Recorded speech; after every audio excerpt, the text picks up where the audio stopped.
Ya, terima kasih Dokter Beni yang telah memberikan sangat luar biasa overview mengenai atrial fibrilasi manajemen, terutama terhadap rhythm control yang dulu kita masih awang-awang, sekarang sudah di permata kita. Walaupun Dokter Beni juga telah menyampaikan juga future direction dengan teknologi-teknologi yang terkini, yang meskipun belum sampai di Indonesia, tapi saya percaya bahwa dalam waktu yang tidak terlalu lama akan sampai, terutama PFA.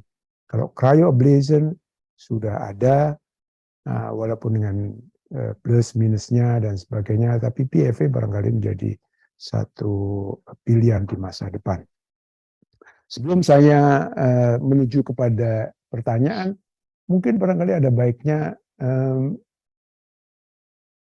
dengan teknologi yang ada di Indonesia saat ini, kira-kira berapa persen success rate Dr. Beni, karena bagaimanapun juga ini AF ablation ini belum sampai saturated ya. Teknologi tadi yang sudah Dr. Beni sampaikan masih kita tunggu-tunggu agar high success rate dengan komplikasi yang sangat sedikit. Lalu kemudian recurrences-nya juga bagaimana, yang menurut pengalaman dari Dr. Beni yang sudah lebih dari 10 tahun mendalami dalam AF ablation. Dr. Beni? Oh iya Dok, mengenai success rate dari, ya kalau kita lihat dari di Bina Waluya kita pernah kumpulkan ya, jadi paroxysmal AF itu sekitar 70-80% sih freedom of AF-nya dalam 1 tahun, dan kalau persisten yang kira-kira 50% aja Dok. Jadi sebenarnya data ini hampir sama sih dengan data-data dari luar ya, kurang lebih sama gitu. Lalu mengenai recurrence rate? Ya, jadi untuk dalam tahun pertama sekitar 10-20% pada paroxysmal AF, sedangkan pada persisten mungkin lebih tinggi, sekitar 40%. Ini ada satu, terima kasih Dr. Beni. Ini ada satu pertanyaan sebelum saya pindah ke Dr. Andin. Kalau dari Dr. Cok, ya, Cok Prasanta, yang menanyakan kalau pada AF pada orang muda, lalu dengan CHA2 skor kurang dari 2, mau diberikan obat anti aritmia, apakah perlu diberikan antikoagulan?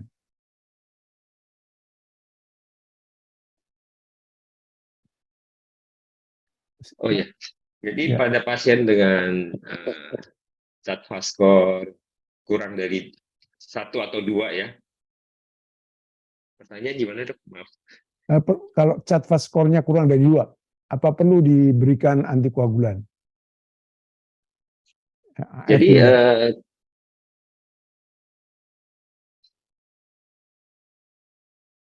kurang dari 2 berarti 1 ya. Ya. Ya, jadi pada wanita mungkin kalau skornya karena wanita yang tidak perlu diberikan antikoagulan. Namun kalau pria bisa diberikan antikoagulan ataupun tidak. Tapi kalau saya pribadi saya akan berikan oral antikoagulan pada pasien-pasien dengan CHA2 1 pada pria. Ya, saya kira nanti kita lanjutkan mengenai pertanyaan-pertanyaan dari audiens. Kita berpindah kepada pembicara kedua mengenai lifestyle, modifikasi untuk memperbesar AF suppression barangkali yang akan disampaikan oleh Dr. Dian Anina. Silakan, Andin. Terima kasih Dr. Munawar. Terima kasih atas perkenalannya. Pertama-tama saya ucapkan terima kasih kepada tim Bina Waluya yang sudah mengundang saya. Dengan senang hati saya akan berbagi pada siang sore hari ini. Sebenarnya selamat sore juga kepada Dr. Beni sebagai pembicara. Terima kasih kepada Dr. Dian Larasati yang sudah mengundang saya. Sebenarnya sedih juga nih saya tadi lihat fotonya Dr. Beni, saya nggak ikutan. Mudah-mudahan nanti lain kali saya bisa diajak foto bersama tim. Tapi harus tuh. Saya akan share slide saya dulu. Nanti lain kali saya diajak foto ya, Dok. Oke, terima kasih. Pada sore hari ini saya akan berbagi sedikit mengenai role of lifestyle modification terhadap manajemen dari atrial fibrilasi. Ini adalah suatu paradigma yang sebenarnya nggak terlalu baru, tapi cukup baru karena dulu kita hanya berbicara mengenai rhythm control versus rate control management untuk mengoptimalisasi atrial fibrillation dalam rangka mengurangi terjadinya outcome, terutama stroke. Nah, kemudian lately diketahui bahwa sebenarnya atrial fibrilasi ini adalah suatu spektrum yang dipengaruhi oleh komorbiditas lain. Jadi lifestyle management terhadap risk factor dari atrial fibrilasi ini menjadi sangat penting. Jadi kita bahas sedikit aja mengenai kenapa ini penting. Bahwa over the years data menunjukkan bahwa burden dari atrial fibrilasi ini meningkat dengan pesat dari tahun 1990 yang hanya sekitar 1 kasus per 100.000 mortalitas sebanyak 1 per 100.000 meningkat secara pesat baik pada developed countries maupun developing countries. Nah, challenge-nya adalah pada saat ini dari tahun 2010 sampai 2020 itu sudah terdapat 2,7 miliar kasus AF di US dan 4,5 juta kasus AF di Eropa. Dengan 2% kasus ada di usia yang cukup muda, sekitar kurang dari 65 tahun. Dari pasien-pasien ini terjadi 750.000 hospitalisasi per tahun, 130.000 kematian, 15% stroke, 1% in hospital mortality, dan tentunya health expenditure menjadi sangat besar. Nah, ini diperkirakan pada tahun 2030 dan 2050 ini meningkat dengan pesat, bukan hanya 2 kali 3 kali lipat, tapi berkali-kali lipat, sehingga pada 2050 diperkirakan terdapat sekitar 16 juta hanya di US sendiri. Nah, kalau kita kembali kepada patofisiologi dari atrial fibrilasi, atrial fibrilasi ini adalah suatu spektrum. Jadi biasanya kita bisa menemukan pada fase early, yaitu fase di mana paroksismal yang tadi sudah dijelaskan oleh Dr. Beni bahwa kebanyakan terjadinya melalui trigger di left atrium melalui myocardial sleeve dari left atrium dengan pulmonary vein. Disitulah kita biasanya melakukan atrial fibrilasi untuk mengisolasi trigger dari atrial fibrilasi. Nah, trigger-trigger ini kalau pernah dengar istilahnya AF begets AF.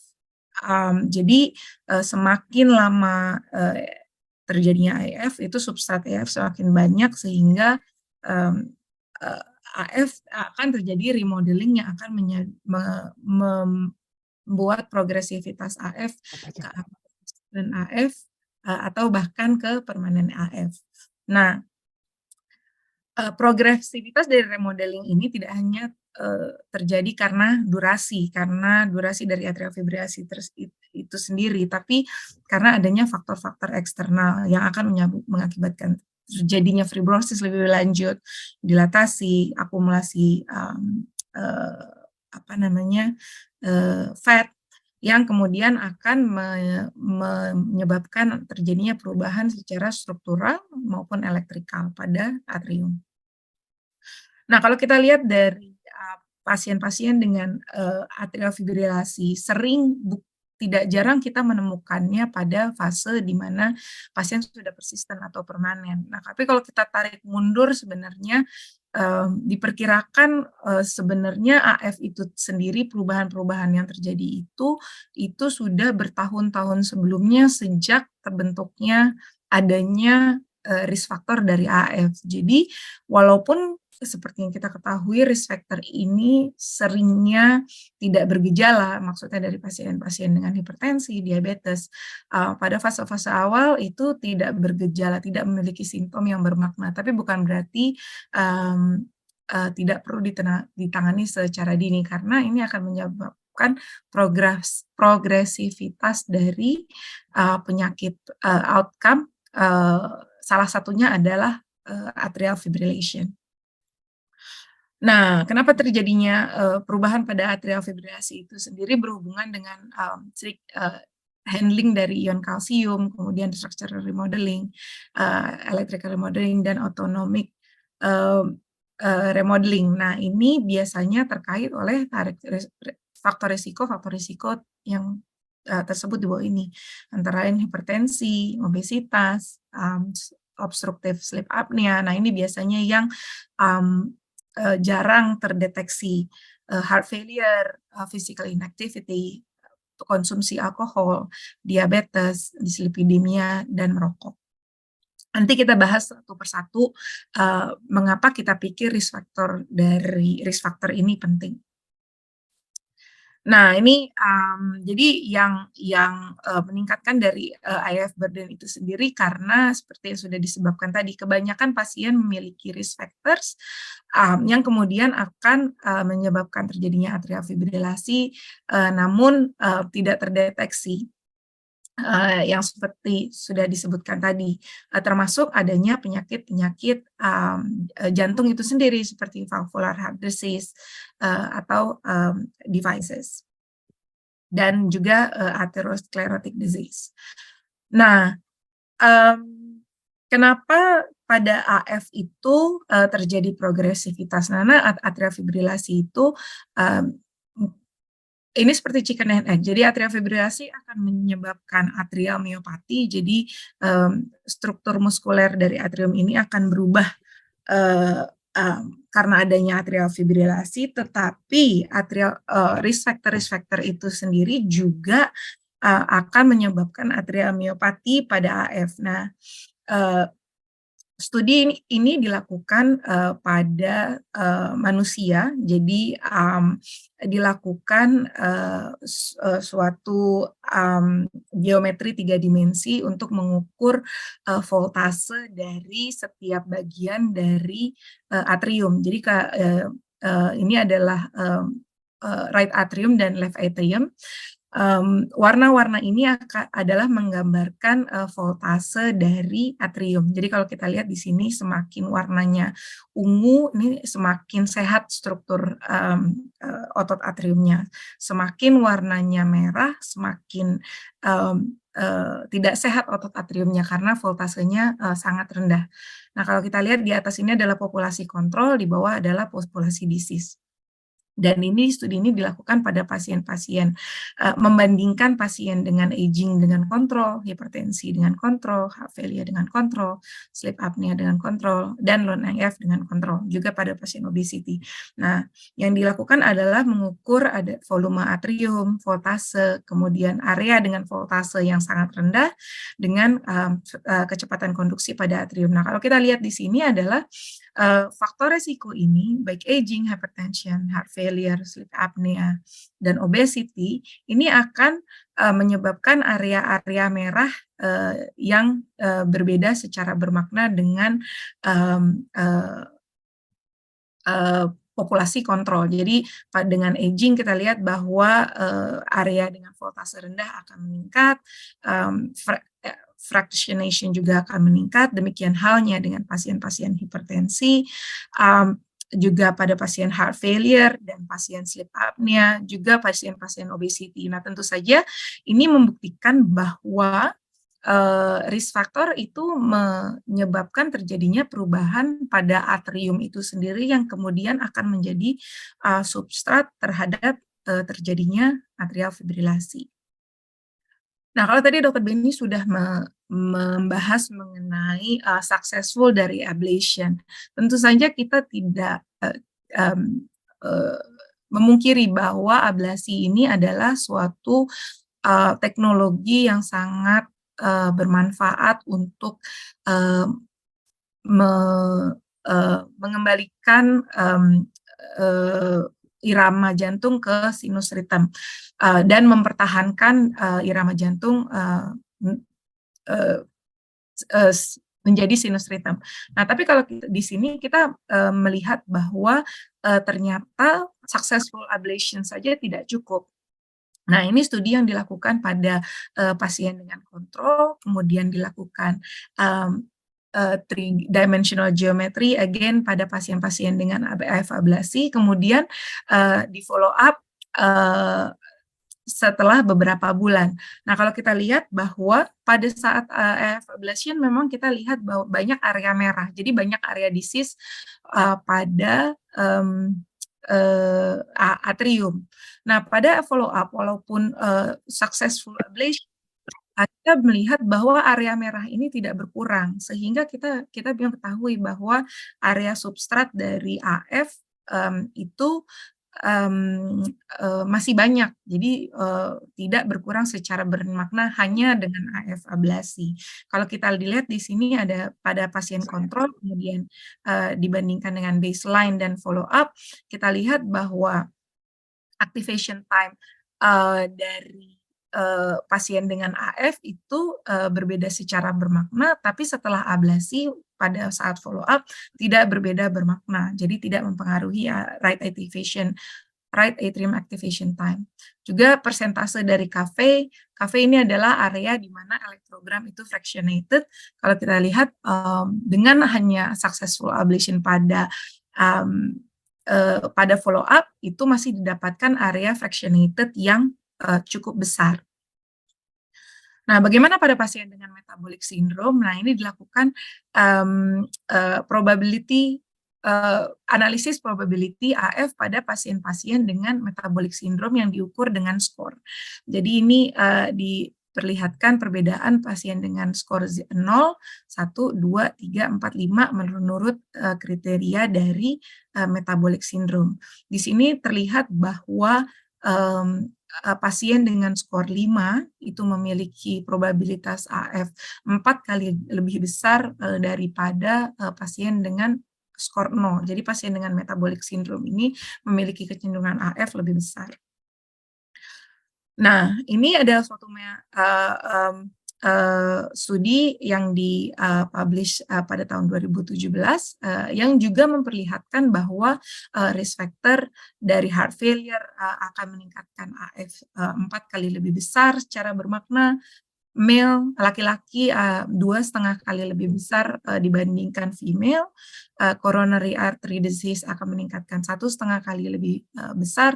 Hypertension, LV hypertrophy, dan diabetes, juga age. Dan BMI, alcohol consumption, juga meningkatkan resiko AF secara bermakna. Nah, kenapa? Karena pada diabetes, obesity, hypertension, dan sleep apnea ini akan mengakibatkan terjadinya fibrosis yang lebih banyak, kemudian akan menurunkan adanya koneksin yang penting untuk potensial aksi, sehingga konduksi dari atrium itu sendiri akan menurun dan akan meningkatkan terjadinya atrial fibrilasi. Nah, ini studi yang membuktikan bahwa hipertensi itu sendiri akan meningkatkan terjadinya atrial remodeling. Jadi studi ini dilakukan pada hewan coba yang dibuat secara hipertensi secara sengaja. Jadi dengan mengklip salah satu renal arterinya sehingga serta-merta hewan ini akan hipertensi dan kemudian diamati secara sampai dengan 15 minggu. Nah, di sini diperlihatkan bahwa setelah 15 minggu dengan tekanan darah yang tidak terkontrol, conduction velocity. Jadi kecepatan dari atrium itu akan menurun dan interstitial fibrosis akan meningkat. Juga di sini digambarkan dari pewarnaan dari atrium. Di sini jumlah fibrosis akan meningkat secara bermakna setelah 15 minggu. Nah, pada studi yang dipublish oleh Santoro, di sini didapatkan bahwa memang pasien-pasien dengan uncontrolled hypertension memiliki free survival yang jauh lebih rendah. Namun pada pasien-pasien yang dengan hipertensi yang terkontrol itu tidak memiliki perbedaan yang bermakna dengan pasien-pasien yang tidak memiliki histori hipertensi. Nah, bagaimana dengan obesitas? Nah, kenapa obesitas ini adalah suatu substrat untuk AF? Nah, ini suatu studi hewan coba juga yang pada hewan coba kambing. Jadi dilakukan jadi pada kambing-kambing ini dibuat secara sengaja kambing-kambing obes dan kemudian dilakukan pewarnaan pada daerah atrium. Nah, di sini diperlihatkan dari gambar 3 dimensinya, sekali lagi pada yang kontrol, dia memiliki area sehat yang jauh lebih banyak, sedangkan pada hewan obes memiliki area low voltage yang jauh lebih banyak. Nah, juga pada pewarnaan atriumnya di sini bisa terperlihatkan bahwa hewan dengan obesitas, jadi fatnya ini tidak hanya ada di epikardial, jadi dia juga masuk ke dalam area endokardial, sehingga area fatnya inilah yang akan meningkatkan substrat terjadinya atrial fibrilasi. Nah, bagaimana dengan sleep apnea? Diketahui bahwa sleep apnea juga salah satu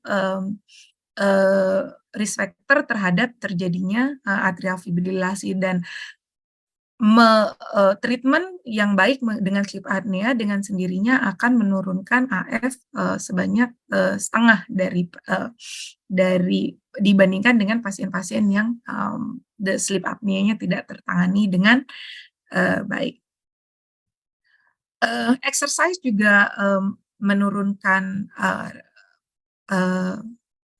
kejadian dari AF burden. Ini adalah satu studi yang dipublish pada tahun 2016. Jadi dibandingkan pasien-pasien dengan kontrol AF dengan AF dan tanpa exercise sebagai kontrol dan pasien AF yang dilakukan aktif exercise. Nah, setelah 17-20 minggu follow up, terlihat di sini bahwa AF burden pasien-pasien yang melakukan exercise secara reguler jauh lebih rendah secara bermakna dibandingkan pasien-pasien kontrol.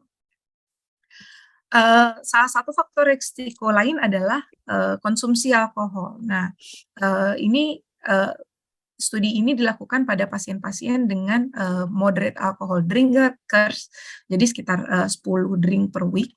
Itu kemudian dilakukan observasi pada pasien-pasien yang abstinence dibandingkan dengan pasien kontrol. Jadi meneruskan moderate alcohol drink selama follow up. Nah, ini kita di sini terlihat bahwa pasien-pasien yang dapat melakukan abstinence dari alkohol selama 180 hari follow up memiliki reduction of AF burden yang bermakna dibandingkan dengan kontrol. Nah, jadi apa yang harus kita lakukan untuk pasien-pasien dengan AF? Nah, kita harus menyarankan bahwa agresif risk factor management adalah suatu yang dapat membantu untuk mereduksi atrial fibrillation burden.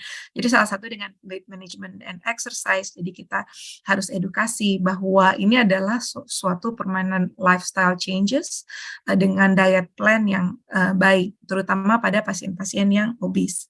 Jadi initial targetnya biasanya tidak langsung ke berat badan ideal yang normal, tapi 10% dari weight loss dengan final target BMI kurang dari 27. Nah, penting untuk menghindari fluktuasi dari berat badan dan exercise 30 menit 3 sampai 4 kali per hari dengan durasi aktivitas sekitar 250 menit per week. Nah, untuk pasien-pasien dengan darah tinggi, kita menyarankan home blood pressure diary 2 sampai 3 kali per hari, kurangi salt, mulai obat-obatan blood pressure dengan target kurang dari 130 at rest dan kurang dari 200 at exercise. Pada pasien-pasien dengan obstructive sleep apnea, kita harus menyarankan untuk memanage sleep apnea-nya dengan baik. Ini adalah suatu edukasi yang tidak mudah karena tidak mudah untuk pasien mentoleransi CPAP machine. Apalagi pasien-pasien yang tidak mempunyai telikan yang cukup baik. Nah, untuk pasien-pasien diabetes, biasanya kita menyarankan target HbA1c di bawah 6,5 dan juga hiperlipidemia. Kita memiliki target LDL dan trigliserida. Pada pasien-pasien dengan merokok, dengan alkohol drink, kita menyarankan cessation dari merokok dan alcohol abstinence jika bisa, atau reduction kira-kira 30 gram per week. Nah, apa efeknya? Efeknya ini adalah suatu RCT yang dilakukan pada kelompok kontrol dengan intervensi yang dapat mengurangi BMI-nya setelah di follow up 15 bulan. Nah, di sini diperlihatkan bahwa symptom burden score dari pasien-pasien yang dapat menurunkan BMI-nya secara bermakna memiliki symptom burden score yang jauh lebih rendah dibandingkan kelompok kontrol, juga memiliki number of episodes yang jauh lebih rendah dibandingkan kelompok kontrol, dan total durasi of AF yang lebih rendah daripada kelompok kontrol. Nah, ini suatu studi yang dipublish 2014 oleh grup Profesor Sanders. Jadi pasien-pasien yang dilakukan AF ablasi de novo, pertama kali AF ablasi, kemudian pasien-pasien dengan BMI yang lebih dari 27 dan lebih dari satu risk factors di enroll dalam studi ini. Pasien-pasien yang menerima bahwa kita harus melakukan risk factor management dikelompokkan suatu grup, kemudian pasien yang menolak dikelompokkan di grup lain, kemudian di follow up 3 bulan, tiap 3 bulan selama 1 tahun. Nah, di sini terlihat bahwa pasien-pasien dengan risk factor management on top of AF ablation memiliki AF free survival yang jauh lebih baik daripada pasien-pasien dengan kontrol yang bermakna secara statistik.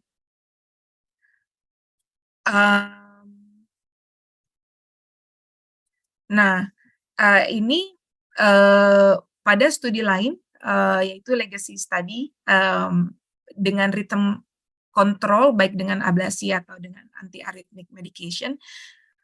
Di sini terlihat pada pasien-pasien dengan weight loss yang lebih dari 10% memiliki AF rhythm yang jauh lebih baik dibandingkan pasien-pasien yang hanya weight loss 3-9% atau bahkan pasien-pasien yang memiliki studi lain yaitu pada pasien-pasien yang dilakukan risk factor management kemudian dilakukan 3-dimensional mapping.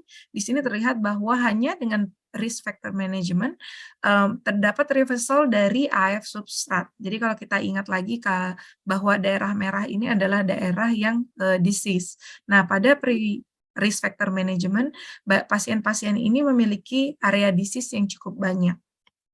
Nah, hanya dengan agresif risk factor management di sini terlihat bahwa terjadi perbaikan dari area voltage, area KV, perbaikan conduction, perbaikan ERP, dan perbaikan CSC.